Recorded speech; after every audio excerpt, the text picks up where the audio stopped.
At age 50, people have asked me, why did you come back? What possessed you to do this? And I simply look at them and I say, because I could. And that's the bottom line of it. You know, away for 7 years, and I think deep down inside, subconsciously, I always thought that I would come back. And the reason I say that is, as the time neared for my return, out in my storage garage, I had all these trunks with all of my equipment, and I'd given a lot of things away to charities and whatnot. But the most important things I'd kept, and the riding equipment. And I think the reason I kept that is just in case. So there's new saddles, there's new this and that, but there are a lot of things that equipment-wise that have been here in Dubai on the biggest nights that I've ever ridden. So they're back with me again. But it's one thing wanting to come back, but it's then actually you've got to go on and deliver,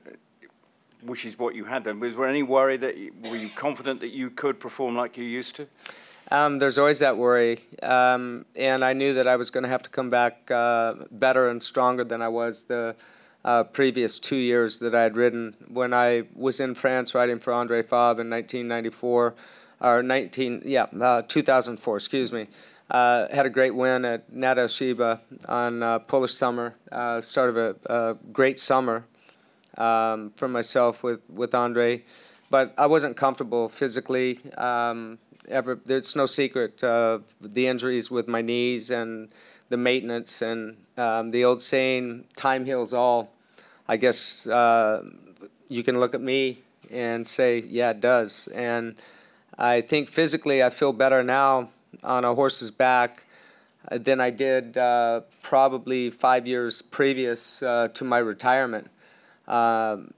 Definitely at a higher fitness level than I was when I retired.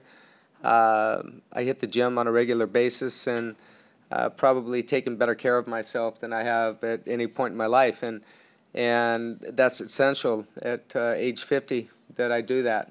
And I knew that I was going to be under the microscope, that there were going to be a lot of cynics and critics, and it was my job to prove those people otherwise. And I didn't want to come back and be just a shadow of what Gary Stevens once was. I knew that I had to be what he was, if not better. So. Okay, well, in chance to sort of seal the deal, as it were, since you come back with two wonderful rides on Saturday night as well. Little Mike, obviously, big reputation, and the Americans have got one, I suppose, to prove a thing or two, haven't they?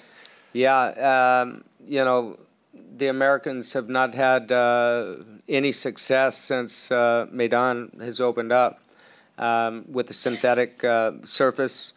Dullahan is a synthetic specialist. He's only been defeated one time on synthetic, and it was here 3 weeks ago. And, you know, it was a designed prep race for Saturday night. We all understood that. Things didn't go anywhere according to plan. No fault of Kieran Fallon or Dale Romans or anything else. It's just, it was circumstances. Little Mike, that was an experiment to see how he handled the synthetic, whether they would have a double-edged sword running for the big money of $10 million. And I say big money, he's racing for $5 million. So that's big money in itself. But he's getting back to what he does best, racing on the turf. And Dullahan, he's a horse with an explosive final 800 meters in him. And it's my job to have him, excuse me, where he needs to be when the running starts. And that'll be the final 3.5 to 4 furlongs, 800 meters, for me to have him where I think he needs to be. But as I say, he is a synthetic specialist. He's had great success in the past. And Little Mike, the connections make a great play of the fact that he hasn't had the credit that the horse deserved with what he's achieved last year, saying we should have got the Eclipse Awards. What's your assessment? Well, I think Little Mike fell into a year in the States with some exceptional turf horses, and to me, he's the little engine that they said couldn't make it up the hill. He just keeps making it up the hill. When they raced him in the Arlington Million, there were skeptics that said that he could not race a mile and a quarter, the 10 furlongs. Well, he proved them wrong. He not only won, but he won with authority. And then they chose to run him in the Breeders' Cup Turf going a mile and a half, and they had a decision to make here on Saturday night which race they were going to run him in.